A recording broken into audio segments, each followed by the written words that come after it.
There are sounds that history remembers. The clash of swords at Thermopylae, the crackle of the library of Alexandria burning, the defiant cry of a gladiator in the Colosseum. But there is another sound, a sound so dreadful that it has echoed not through stone halls or battlefields, but through the darkest corridors of human imagination for over 2,000 years. It is not the sound of a man screaming. It is the sound of a bull, a great bronze bull, bellowing in agony, and the most terrifying part, the sound is coming from a man. This is the story of the Brazen Bull, an invention that represents a horrifying intersection of artistic ingenuity and absolute, soul-crushing cruelty. It's a tale of a tyrant, an inventor, and a diabolical machine, designed not just to kill, but to transform the very essence of human suffering into a monstrous spectacle. To understand this nightmare forged in metal, we must travel back in time to the sun-drenched shores of Sicily in the 6th century BC. Our destination is the city of Acragas, a Greek colony that was, at the time, one of the most prosperous and magnificent cities in the ancient world. Its temples reached for the heavens, its fields were fertile, and its wealth was the envy of its neighbors. But beneath this veneer of golden prosperity, a shadow was growing. A man named Phalaris was consolidating power. Phalaris was not born a king. He was a man of ambition, entrusted with the construction of a great temple to Zeus. He used this position and the public funds that came with it to hire a personal army of mercenaries and bodyguards. In a swift, calculated move, he seized control of Acragas around 570 BC, declaring himself tyrant. The word tyrant in ancient Greece didn't initially have the purely negative connotation it has today. It simply meant a sole ruler who had seized power unconstitutionally. But Phalaris would, through his actions, help redefine that word for all of history. He ruled with an iron fist, and his paranoia grew with his power. He saw enemies in every shadow, conspiracies in every whispered conversation.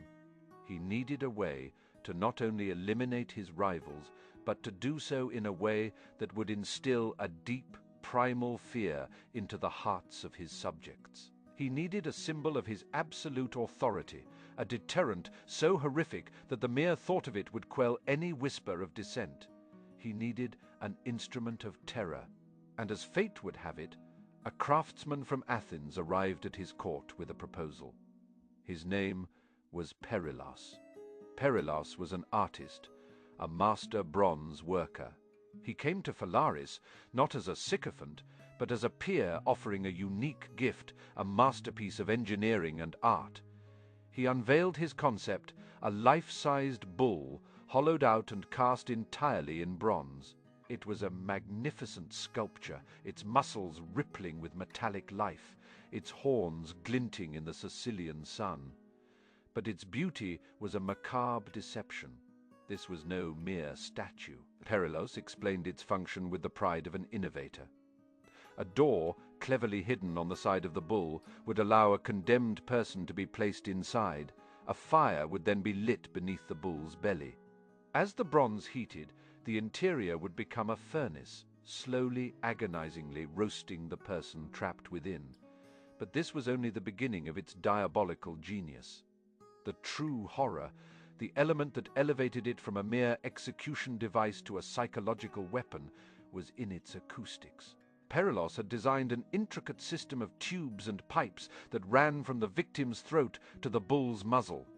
As the person inside began to scream in unimaginable pain, their cries would travel through this complex apparatus. The tubes would modulate the sound, distort it, and amplify it, so that what emerged from the bull's mouth was not the sound of a human in agony, but the deep, resonant, furious bellowing of an enraged bull. The tyrant would have his spectacle. The public would hear the bull's roar, a sound of punishment directly from the gods, or so it might seem. And as an extra sickening touch, Perilaus added that when the ordeal was over and the bull was opened, the scorched bones of the victim would be collected.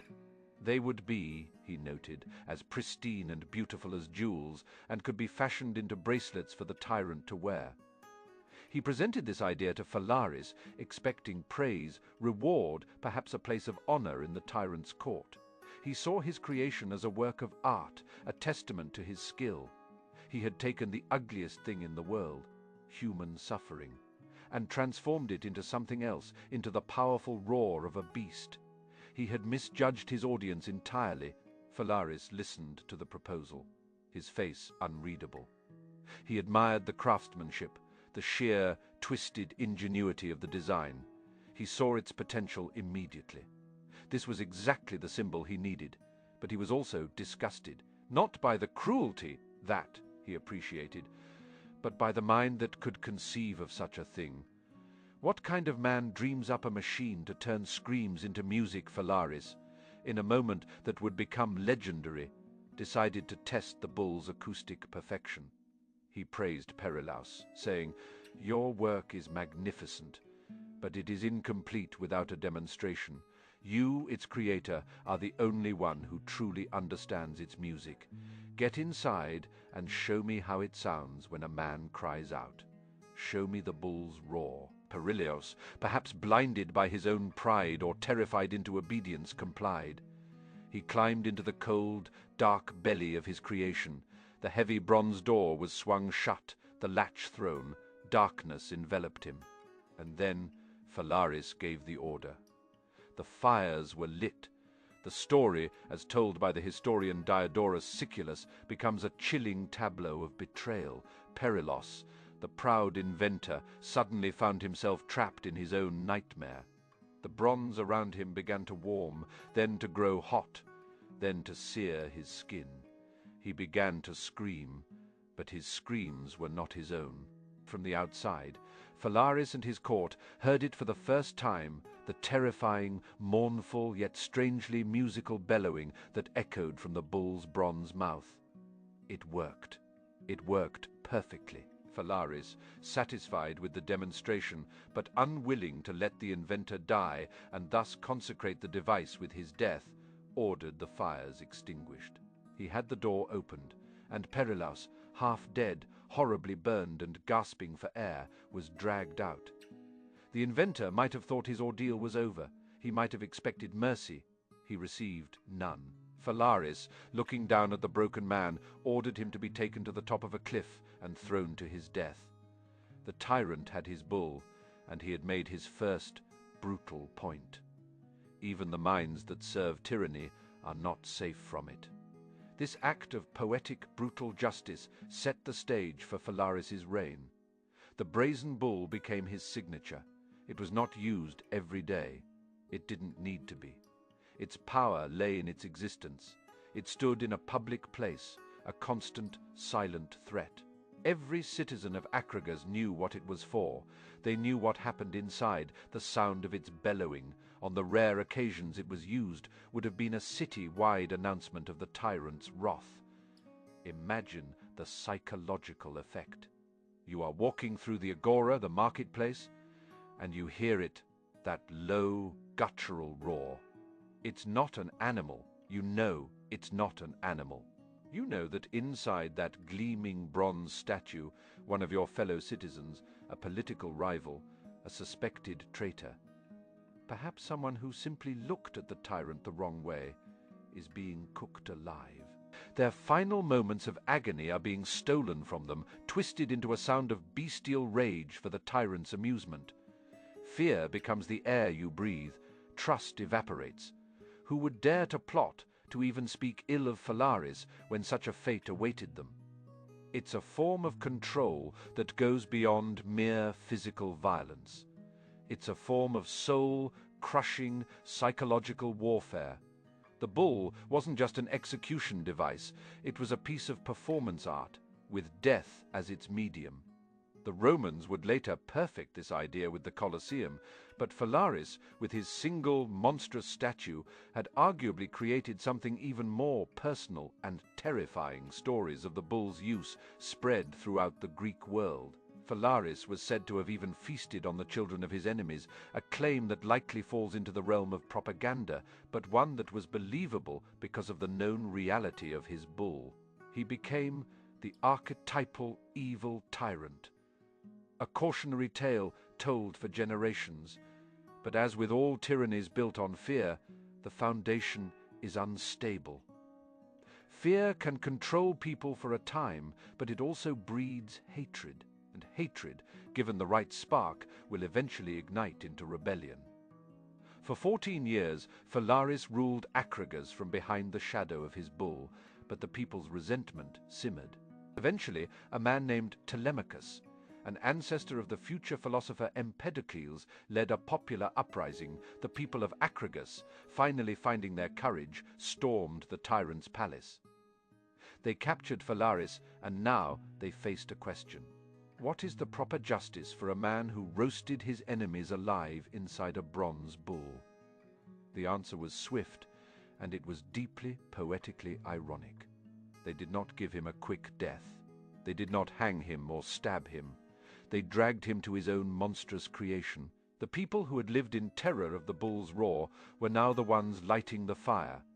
They forced Phalaris inside the cold, dark chamber that had been the end for so many of his victims.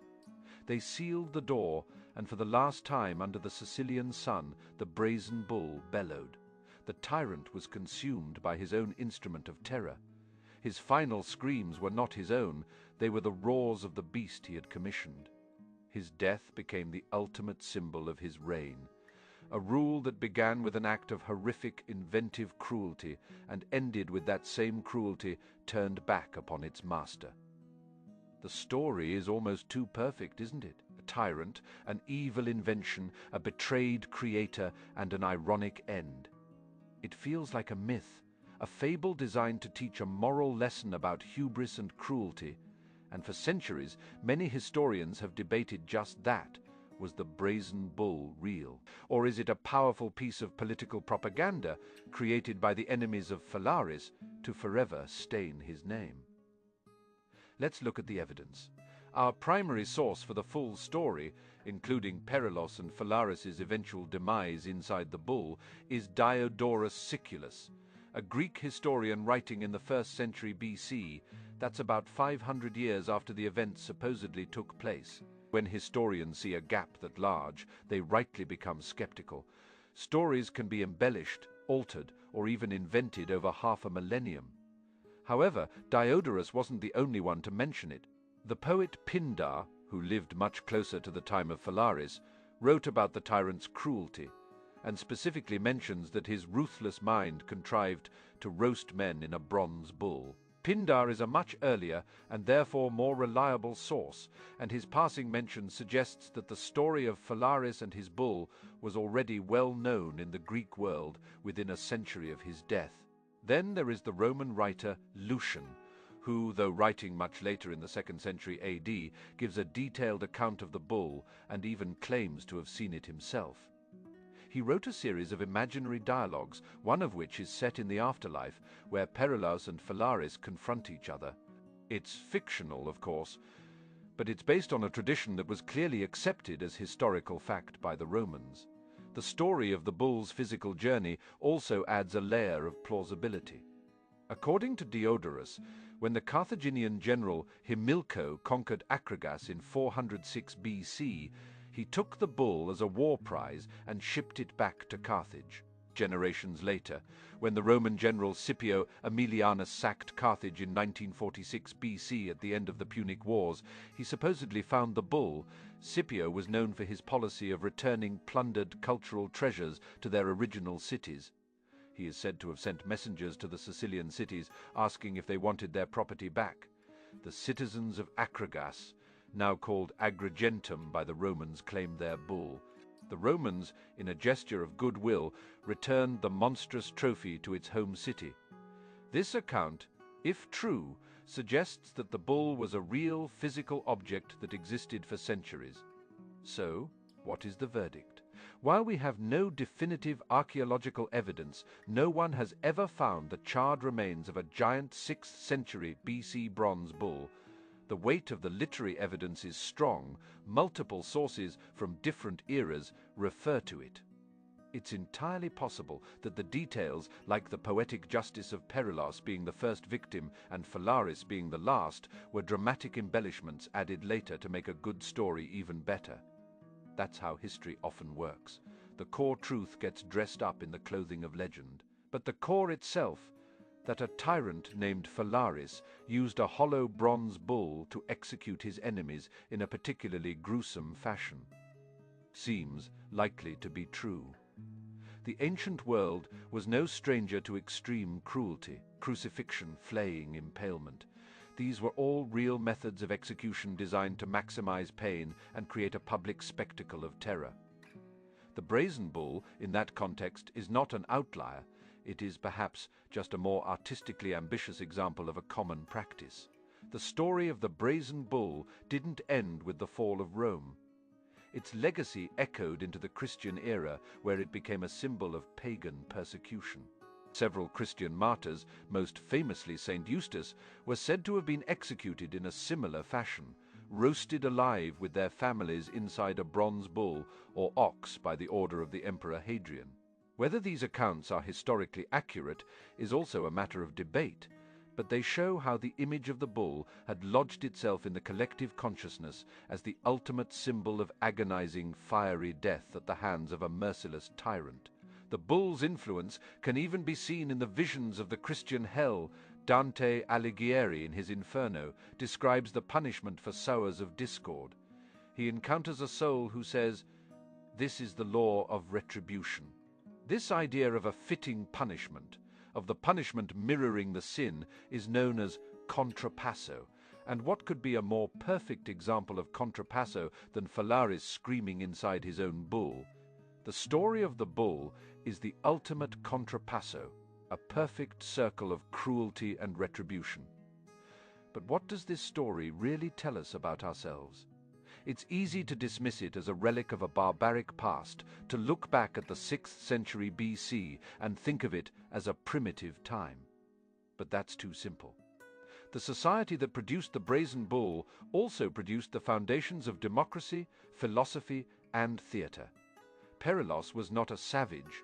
He was a highly skilled artist and engineer. The bull was not a crude weapon. It was a complex machine requiring advanced knowledge of metallurgy and acoustics. This is the truly chilling part. The brazen bull is not a product of barbarism. It is a product of civilization. It's what happens when human ingenuity, our unique gift for creativity and problem solving, is placed in the service of our darkest impulses. The same creative spark that can build a temple can design a torture chamber. The same understanding of physics that can create an aqueduct can be used to modulate the sound of human screams. It forces us to confront an uncomfortable truth. Cruelty is not the absence of intelligence, but often its partner. The most terrible atrocities in history were not mindless acts of violence. They were planned, organized, and executed with a chilling degree of efficiency, and sometimes a perverse form of creativity. The gas chambers of the Holocaust were a feat of industrial engineering. The gulags of the Soviet Union were a masterpiece of bureaucratic organization. The brazen bull stands at the beginning of this long, dark history of systematized inventive cruelty. It's a reminder that our capacity for innovation is a double-edged sword. It can lift us to the stars, but it can also help us build more efficient hells on Earth. The story of Perilaus is a cautionary tale for every scientist, every engineer, every artist, every creator. He was so focused on the how to cast the bronze, how to design the tubes, how to make the sound perfect, that he never stopped to ask why. He saw a technical problem to be solved, an artistic challenge to be met. He failed to see the moral abyss he was helping to create. He built a cage for others, only to find himself trapped inside it. His fate is a timeless warning against the pursuit of innovation without conscience, of creation without considering the consequences. Today, the Valley of the Temples in Agrigento, Sicily, is a UNESCO World Heritage Site. Tourists walk among the magnificent ruins of Greek temples, marveling at the beauty and grandeur of a lost civilization. The air is filled with the sounds of wonder, the clicks of cameras, the chatter of different languages. There is no bronze bull standing there today. It is long gone, probably melted down for scrap or coin centuries ago. But if you stand there in the shadow of those great temples, and you let your mind drift back through time, you might be able to imagine it. You might be able to picture the sun glinting off its polished bronze back. And if you listen very, very carefully, you might almost hear a faint, distant echo on the wind, a sound that is not quite human and not quite animal, a sound that has haunted history for 25 centuries, the bellow of the bull. It serves as a permanent reminder that the line between genius and monstrosity can be terrifyingly thin, and that the echoes of our worst creations can last far longer than the bronze they were cast in.